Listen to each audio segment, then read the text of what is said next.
दोस्तों आप सभी का बहुत बहुत स्वागत है हमारे चैनल में। इस वीडियो के अंदर लूसेंट सामान्य ज्ञान इससे रिलेटेड जो है इम्पोर्टेंट 40 क्वेश्चन इस वीडियो में देखने वाले हैं, जो कि आपके आने वाले एग्जाम से railway, SSC GD, UP police, Bihar civil court और आने वाले सभी प्रतियोगिता परीक्षा के लिए काफ़ी इम्पोर्टेंट है। तो दोस्तों आप इस वीडियो बहुत ध्यान से लास्ट तक देखिए। चैनल पर नया है तो चैनल को सब्सक्राइब कर बेल आइकन प्रेस करें और वीडियो पसंद आए तो प्लीज़ वीडियो को लाइक ज़रूर करें। तो चलिए शुरू करते हैं। देखिए यहाँ पर हमारा पहला क्वेश्चन दिया गया है, पड़ोसी देश बांग्लादेश के साथ कितने भारतीय राज्य सीमा साझा करते हैं। तो देखिए करेक्ट आंसर सी हो जाएगा 5। पड़ोसी देश बांग्लादेश के साथ जो है 5 भारतीय राज्य जो है सीमा साझा करते हैं। वो कौन कौन से हैं देखिए यहाँ पर लिखे हैं, असम, पश्चिम बंगाल, मिजोरम, मेघालय और त्रिपुरा। आपको याद रखना है, असम, पश्चिम बंगाल, मिजोरम, मेघालय और त्रिपुरा जो है ये बांग्लादेश के साथ सीमा साझा करने वाले भारतीय राज्य हैं। ठीक है, 5 भारतीय राज्य हैं। क्वेश्चन नंबर 2 है, किस अखबार या फिर पत्रिका ने वर्नाकुलर प्रेस एक्ट का समर्थन किया था। तो वर्नाकुलर प्रेस एक्ट का जो है पायनियर अखबार या फिर पत्रिका ने इसी ने समर्थन किया था। ऑप्शन सी यहाँ पर करेक्ट हो जाएगा। क्वेश्चन नंबर 3 है, प्रथम आंग्ल मराठा युद्ध किसके शासनकाल के दौरान घटित हुई। प्रथम आंग्ल मराठा युद्ध किसके शासनकाल के दौरान घटित हुई। वारेन हेस्टिंग के शासनकाल के दौरान घटित हुई। आंसर हो जाएगा बी। क्वेश्चन नंबर 4 है, उस्ताद मंसूरी किसके दरबार में प्रमुख चित्रकार थे। उस्ताद मंसूर किसके दरबार में प्रमुख चित्रकार थे। करेक्ट आंसर सी हो जाएगा, जहांगीर के दरबार में प्रमुख चित्रकार थे। ठीक है, क्वेश्चन नंबर 5 है, दीवान कोही विभाग की स्थापना किस शासक ने की थी। दीवान कोही विभाग की स्थापना किस शासक ने की थी। मोहम्मद बिन तुगलक ने। मोहम्मद बिन तुगलक ने। ऑप्शन यहाँ पर करेक्ट हो जाएगा। क्वेश्चन नंबर 6 है, लोहार वंश का संस्थापक कौन था। लोहार वंश का संस्थापक कौन था। संग्राम राज लोहार वंश का संस्थापक था। ऑप्शन बी यहाँ पर करेक्ट हो जाएगा। क्वेश्चन नंबर 7 है, बृहदेश्वर मंदिर कहाँ स्थित है। बृहदेश्वर मंदिर कहाँ स्थित है। तंजीर में है। आंसर हो जाएगा बी। क्वेश्चन नंबर 8 है, वैदिक काल में जीवन भर अविवाहित रहने वाली महिला को क्या कहा जाता था। वैदिक काल में जीवन भर अविवाहित रहने वाली महिला को क्या कहा जाता था। तो देखिए इनको मतलब महिलाओं को अमाजू कहा जाता था। ठीक है, वैदिक काल में जीवन भर जो अविवाहित रहती थी महिलाएं उनको अमाजू। आंसर हो जाएगा सी। क्वेश्चन नंबर 9 है, किस ग्रह का विशिष्ट गुण उसके चुंबकीय क्षेत्र का होना है। तो करेक्ट आंसर बी हो जाएगा, बुध ग्रह का विशिष्ट गुण जो है उसके चुंबकीय क्षेत्र का होना है। क्वेश्चन नंबर 10 है, भूमध्य सागर का प्रकाश स्तंभ किस ज्वालामुखी को कहा जाता है। भूमध्य सागर का प्रकाश स्तंभ किस ज्वालामुखी को कहा जाता है।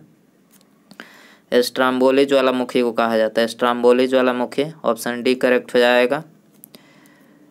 आसवान बांध किस नदी पर स्थित है। आसवान बांध किस नदी पर है। नील नदी। आंसर हो जाएगा बी। क्वेश्चन नंबर 12 है, कौन सी नदी कृष्णा की सहायक नदी है। कौन सी नदी कृष्णा की सहायक नदी है। तो मूसी, कोयना और दूधगंगा, यहाँ पर ये तीनों नदी जो है कृष्णा की सहायक नदी है। आंसर हो जाएगा बी 1, 2, 3। अगला क्वेश्चन है, भारत में सर्वाधिक वर्षा किस मानसून के कारण होती है। भारत में सर्वाधिक वर्षा दक्षिण पश्चिम मानसून के कारण होती है। आंसर हो जाएगा ये। क्वेश्चन नंबर 14 है, भारत तथा चीन के मध्य मैकमोहन रेखा का निर्धारण किस वर्ष किया गया था। भारत तथा चीन के मध्य मैकमोहन रेखा का निर्धारण किस वर्ष किया गया था। 1914 में। ठीक है, 1914। ऑप्शन बी करेक्ट हो जाएगा। शिमला तथा मनाली का क्षेत्र हिमालय के किस श्रेणी के अंतर्गत आते हैं। शिमला तथा मनाली का क्षेत्र हिमालय की किस श्रेणी के अंतर्गत आते हैं। तो ये लघु हिमालय श्रेणी के अंतर्गत आते हैं। ऑप्शन डी यहाँ पर करेक्ट हो जाएगा। सीमा सुरक्षा बल की स्थापना किस वर्ष की गई थी। सीमा सुरक्षा बल की स्थापना 1965 में। 1965। ऑप्शन सी यहाँ पर करेक्ट हो जाएगा। भारत के निम्नलिखित क्षेत्रों में से किसमें भूतापीय ऊर्जा स्रोत नहीं पाए गए हैं। किसमें भूतापीय ऊर्जा स्रोत नहीं पाए गए हैं। करेक्ट आंसर बी हो जाएगा, गंगा डेल्टा में। गंगा डेल्टा। आंसर हो जाएगा बी। क्वेश्चन नंबर 18 है, मनुष्य में कितना लीटर खून होता है। मनुष्य में कितना लीटर खून होता है। 5 से 6 लीटर होता है। ऑप्शन डी करेक्ट हो जाएगा। दोस्तों वीडियो पसंद आए तो प्लीज़ वीडियो को लाइक ज़रूर करें, ठीक है, और दोस्तों में शेयर कर सकते हैं। चैनल पर नया है तो चैनल को सब्सक्राइब करके बेल आइकन प्रेस करें। अगला क्वेश्चन है, झीलों की नगरी किसे कहा जाता है? झीलों की नगरी किसे कहा जाता है? उदयपुर को। उदयपुर ऑप्शन डी यहाँ पर करेक्ट हो जाएगा। राष्ट्रीय पंचायती राज दिवस कब मनाया जाता है? राष्ट्रीय पंचायती राज दिवस 24 अप्रैल को मनाया जाता है। ऑप्शन बी करेक्ट हो जाएगा। राष्ट्रीय आय समिति का गठन किसकी अध्यक्षता में किया गया था? राष्ट्रीय आय समिति का गठन किसकी अध्यक्षता में किया गया था? पीसी महालोबिस की अध्यक्षता में, ठीक है। ऑप्शन बी करेक्ट हो जाएगा। सामुदायिक विकास कार्यक्रम की शुरुआत किस पंचवर्षीय योजना के दौरान की गई थी? सामुदायिक विकास कार्यक्रम की शुरुआत किस पंचवर्षीय योजना के दौरान? पहली पंचवर्षीय योजना, ये आंसर हो जाएगा। इसका कार्यकाल पूछा जाए तो 1951 से 56 तक रहा था। इस पंचवर्षीय योजना के अध्यक्ष जवाहरलाल नेहरू थे और गुलजारी लाल नंदा जो थे ये उपाध्यक्ष थे। प्रथम पंचवर्षीय योजना का आदर्श वाक्य कृषि का विकास था और इसका उद्देश्य राष्ट्र के विभाजन, द्वितीय विश्व युद्ध के कारण उत्पन्न विभिन्न समस्याओं का समाधान करना था। पहली पंचवर्षीय योजना याद रखना है। आर्थिक दृष्टिकोण से विनिर्माण तथा बिजली निर्माण किस क्षेत्र के अंतर्गत आते हैं? तो देखिए द्वितीय क्षेत्र के अंतर्गत आते हैं। ऑप्शन बी करेक्ट हो जाएगा। अगला क्वेश्चन है, संविधान सभा द्वारा गठित सलाहकार समिति के अध्यक्ष कौन थे? संविधान सभा द्वारा गठित सलाहकार समिति के अध्यक्ष कौन थे? सरदार पटेल थे। Sardar Patel option C correct हो जाएगा। उपराष्ट्रपति का पद किस देश के संविधान से लिया गया है? उपराष्ट्रपति का पद किस देश के संविधान से लिया गया है? अमेरिका के संविधान से, यह आंसर हो जाएगा। विधायकों तथा सांसदों द्वारा ली जाने वाली शपथ या प्रतिज्ञा का प्रारूप किस अनुसूची में वर्णित है? तो ये वर्णित है तीसरी अनुसूची। तीसरी अनुसूची ऑप्शन बी यहाँ पर करेक्ट हो जाएगा। अगला क्वेश्चन है, भारत के वर्तमान राष्ट्रपति तथा उपराष्ट्रपति का अपने पद के अनुसार क्रमशः क्या है? तो राष्ट्रपति और उपराष्ट्रपति का क्रम इसमें बताना है अभी वर्तमान में। तो राष्ट्रपति के 15वें क्रम के राष्ट्रपति वर्तमान में हैं द्रौपदी मुर्मू। जगदीप धनखड़ 14वें क्रम के उपराष्ट्रपति हैं, याद रखना है। तो ऑप्शन डी करेक्ट हो जाएगा। भारत में किसी राज्य को विशेष राज्य का दर्जा किस फॉर्मूले के आधार पर दिया जाता है? किसी राज्य का दर्जा गाडगिल फार्मूले के आधार पर दिया जाता है। किसी राज्य विशेष राज्य का दर्जा, याद रखना है। भारतीय संसद की औपचारिक स्थापना कब हुई थी? भारतीय संसद की औपचारिक स्थापना कब हुई थी? ये हुई थी 31 मई 1952 को। 31 मई 1952 सी आंसर हो जाएगा। पंचायती राज संबंधी प्रमुख समितियों में किसका मिलान गलत है? तो चौथा मिलान गलत है।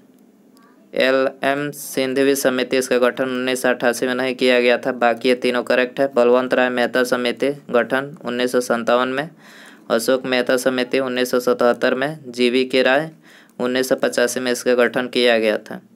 चीन का राष्ट्रीय खेल क्या है? चीन का राष्ट्रीय खेल क्या है? Table tennis. टेबल टेनिस से ऑप्शन बी करेक्ट हो जाएगा। भारत में ओलंपिक में पहली बार स्वर्ण पदक कब जीता था? भारत ने ओलंपिक में पहली बार स्वर्ण पदक कब जीता था? 1900 में, सन 1900 में। ऑप्शन ए यहाँ पर करेक्ट हो जाएगा। अगला क्वेश्चन है, किसी जीवित शरीर के भीतर कोशिका या ऊतक की मृत्यु को क्या कहते हैं? तो देखिए इसको जो है नेक्रोसिस कहते हैं। नेक्रोसिस ऑप्शन बी करेक्ट हो जाएगा। अगला क्वेश्चन है, प्रकाश संश्लेषण के दौरान प्रकाशीय ऊर्जा किस में परिवर्तित होता है? प्रकाश संश्लेषण के दौरान प्रकाशीय ऊर्जा किस में परिवर्तित होता है? रासायनिक ऊर्जा में। रासायनिक ऊर्जा ऑप्शन बी करेक्ट हो जाएगा। अगला क्वेश्चन है, निम्नलिखित में से कौन ग्रीन हाउस गैस का उदाहरण नहीं है? करेक्ट आंसर सी हो जाएगा। नाइट्रिक ऑक्साइड जो है ग्रीन हाउस गैस का उदाहरण नहीं है। अगला क्वेश्चन है, निम्नलिखित में से कौन सा जंतु स्तनपायी नहीं है? करेक्ट आंसर ये हो जाएगा, शार्क जो है स्तनपायी नहीं है। चूहा चमगादड़ स्तनपायी ऑप्शन। अगला क्वेश्चन है, निम्नलिखित में से कौन मानव मूत्र का एक असामान्य घटक है?